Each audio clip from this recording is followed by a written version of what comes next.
Ah, mais vous êtes là. Ça tombe bien, je souhaitais vous parler d'un sujet qui, je pense, intéressera pas mal d'entre vous, qui est l'entretien de recrutement. Et en particulier, dans l'entretien de recrutement, cette partie qu'on appelle la présentation de soi ou l'autoprésentation, le moment où vous répondez à la question «Dites-moi qui vous êtes, JC Riche, parlez-moi de vous».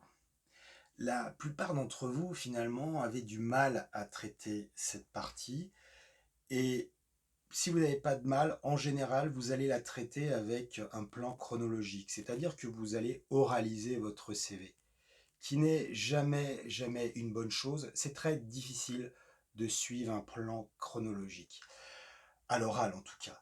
Alors, que peut-on faire? Moi, je crois qu'un peu de notion de rhétorique, de technique rhétorique, peut nous être très utile à ce niveau-là. Pourquoi? Parce que les Grecs et les Latins parlaient d'un discours, avaient mis au point un discours qu'ils appelaient le discours épidictique. C'est le discours que l'on prononce à la mort du héros, c'est le discours d'éloge pour les grands personnages. Et figurez-vous que je trouve que ce discours épidictique est très bien adapté à l'autoprésentation de soi, bien entendu, puisque vous êtes le héros de cette histoire, c'est vous-même. Donc, pourquoi ne pas adopter effectivement les techniques, ou plutôt les procédés que propose Aristote, par exemple, à propos du discours épidictique? Il en propose au moins deux dans son chapitre 9 du livre 1 de rhétorique. Le premier, c'est l'idée du choix délibéré. Chaque fois que finalement vous avez été confronté à une étape dans votre carrière, ça a toujours été de votre fait. Vous ne vous êtes jamais laissé imposer les choses par les autres, par la société, par l'entreprise, je ne sais pas quoi. D'autres encore, mais c'est toujours venu de vous.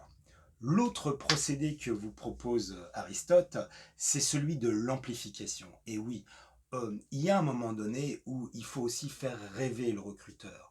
Je veux dire que si jamais demain vous êtes propriétaire ou locataire, peu importe d'ailleurs, imaginez, mettez-vous dans la peau du propriétaire. Si vous avez à louer votre appartement, vous n'allez pas lui parler de la voisine du cinquième qui arrose tous les soirs à 5 heures, qui a fait une énorme fuite d'eau chez vous. Évidemment, vous allez valoriser votre appartement en montrant à votre futur locataire tout ce qu'il y a de bien dedans. Et bien, face à un recruteur, ça va être la même chose. Voilà deux procédés que propose Aristote dans le discours, pour le discours épidictique. Le premier, c'est donc, je vous l'ai dit, le choix délibéré. Le deuxième, c'est le fait que vous allez être dans une forme d'amplification de votre parcours. Alors, évidemment, certains diront oui, mais moi je ne peux dire que la vérité quand je suis face au recruteur. Bon, pourquoi pas après tout.